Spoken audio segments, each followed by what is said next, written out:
Merci pour votre attention jusqu'à cette heure tardive de l'après-midi.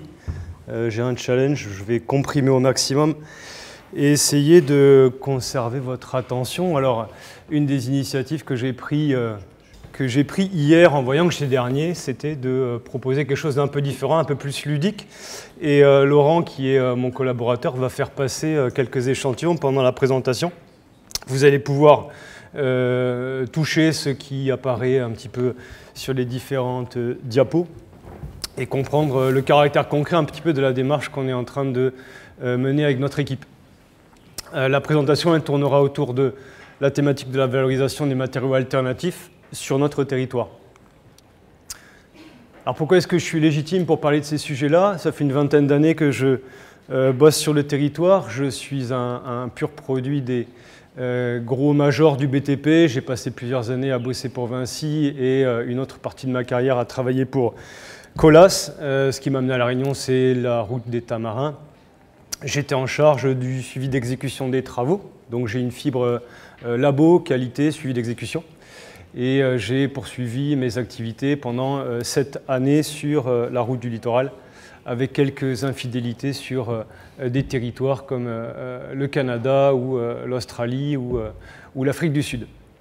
J'ai des activités qui sortent du cadre actuel du projet Rinov, puisque nous avons monté le projet Rinov l'année dernière. Je pilote un bureau d'études qui s'appelle Dupuis Conseil. Et quand on est impliqué sur les thématiques que vous connaissez tous et auxquelles vous adhérez, on s'implique un petit peu au-delà de la moyenne. Je m'occupe de la délégation Océan Indien de l'Association française de génie civil. Et je suis membre aussi des commissions AFNOR qui travaillent sur la standardisation de la production des bétons à l'échelle européenne. Alors on utilise un modèle pour faire ce type de présentation, je ne vais pas passer trop de temps dessus, mais c'est un modèle qui me paraissait tout à fait associable à la thématique du dérèglement climatique.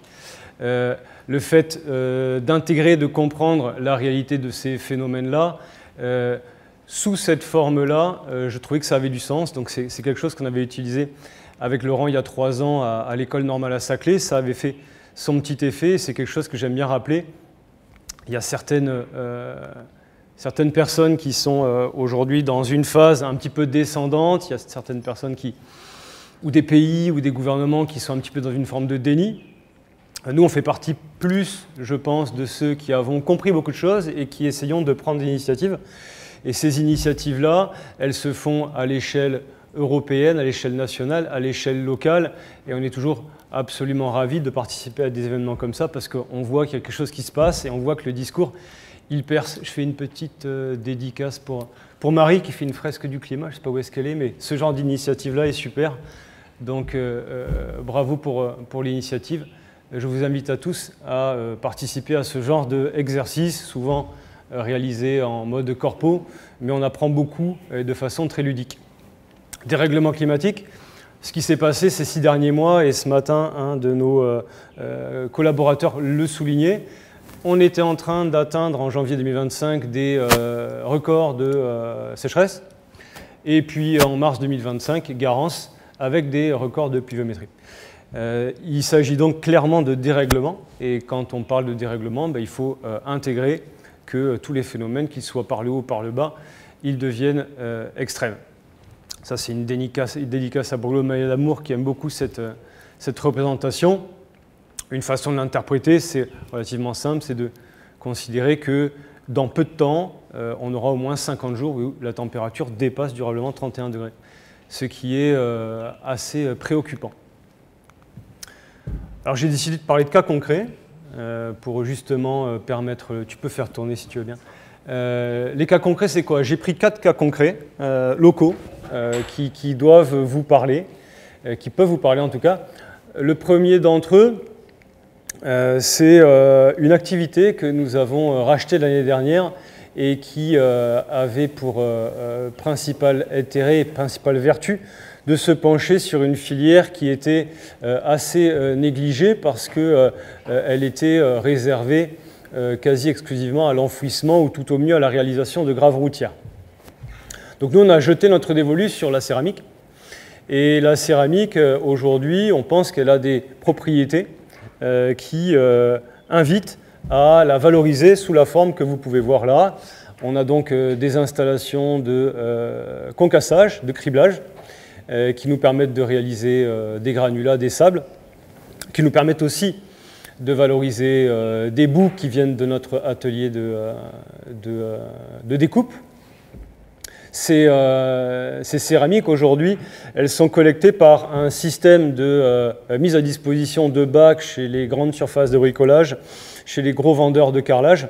Quand ils ont des rebuts, ils remplissent ces bacs, ils flashent un QR code et nous organisons les collectes pour eux.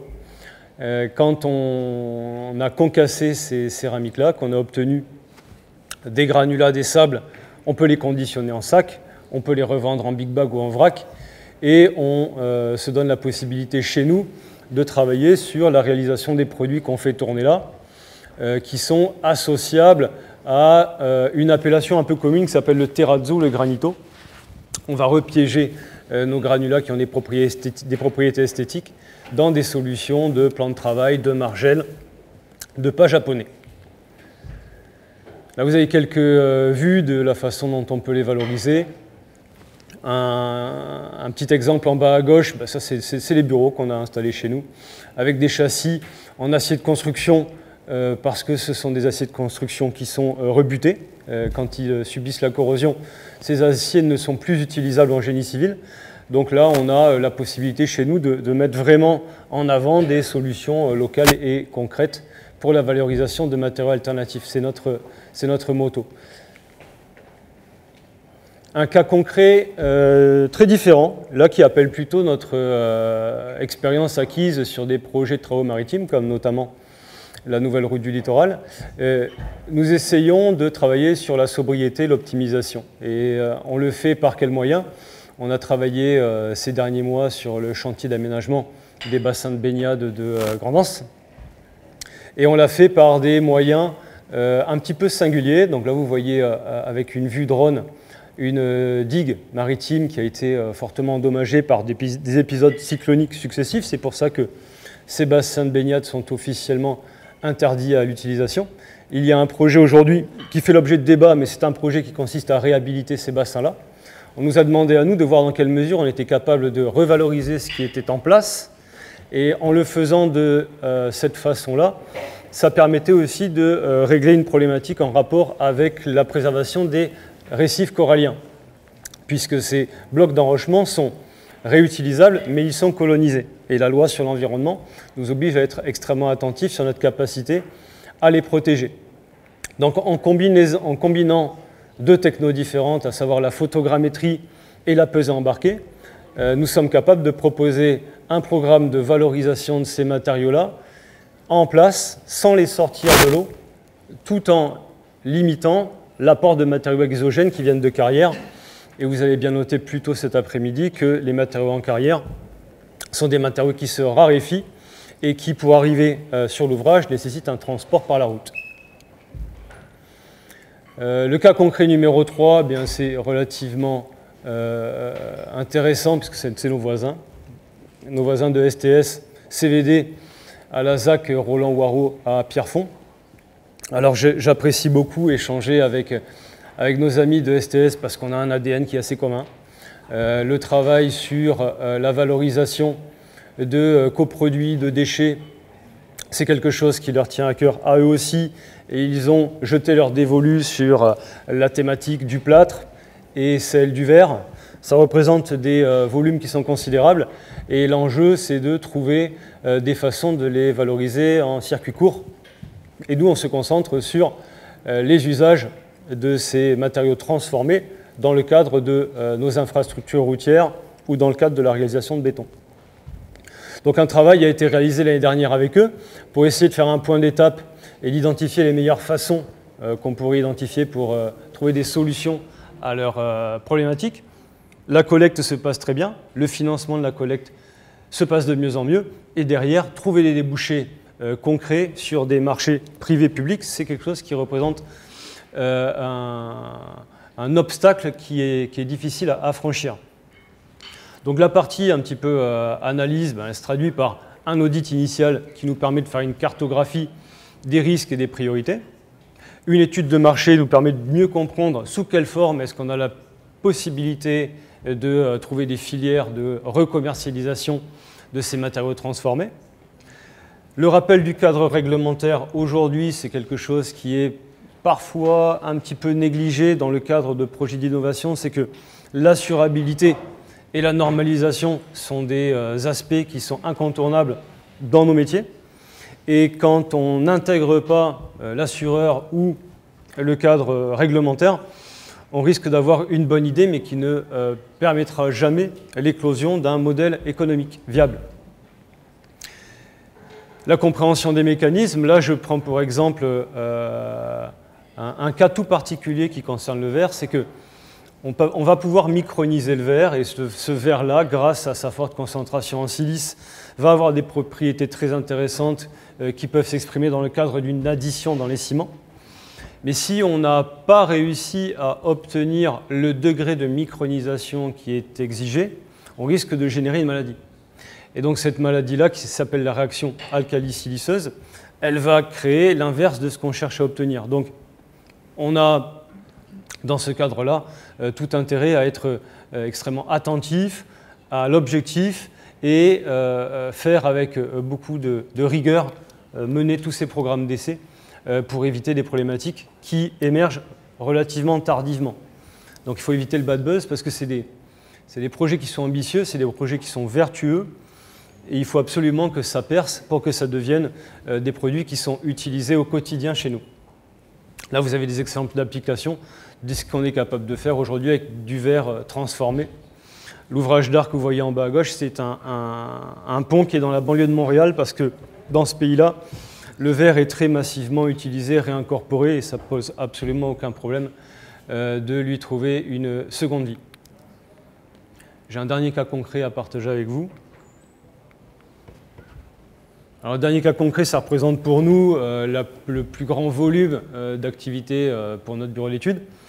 Pourquoi? Parce qu'il est adossé à l'activité d'Albioma qui a opéré sa conversion énergétique ces 3 dernières années. Elle a renoncé à tout ce qui était en rapport avec la combustion du charbon. Donc le nouveau mix énergétique aujourd'hui, c'est un mélange de bagasse qui est issu du broyage de la canne. Vous avez à gauche toute la partie valorisation de la canne à sucre, puis valorisation de la bagasse, notamment en amande maricole. Et on associe à ça, pendant les 6 mois et demi de l'année où il n'y a pas de coupe, on associe du pellet de bois qui est acheminé par voie maritime sur le territoire. Et bagasse plus pellet de bois génèrent des sous-produits de combustion de nouvelle génération. Et ces sous-produits de combustion, ils ont des propriétés hydrauliques que nous essayons aujourd'hui sur lesquels nous essayons de capitaliser.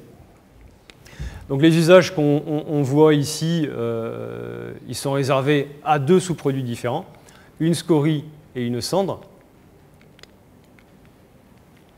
Je vais faire aujourd'hui un focus sur la scorie pour rester encore très concret, pratico-pratique, parce que ces photos-là, elles remontent à fin janvier, début février. Donc le cadre de la scorie, vous voyez en haut à droite qu'il existe un cadre réglementaire. Donc ce cadre réglementaire, il se traduit par le guide qu'on appelle communément le guide GAMAT, qui est édité par le CEREMA. Donc nous avons participé au groupe de discussion sur la rédaction de ce guide, en essayant de faire intégrer des spécificités qui sont les spécificités insulaires, tropicales.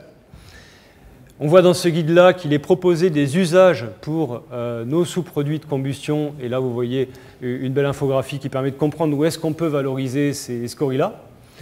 Nous avons, du fait de notre expérience, proposé des mix de béton concassé avec des scories. On en a donc fabriqué une grave.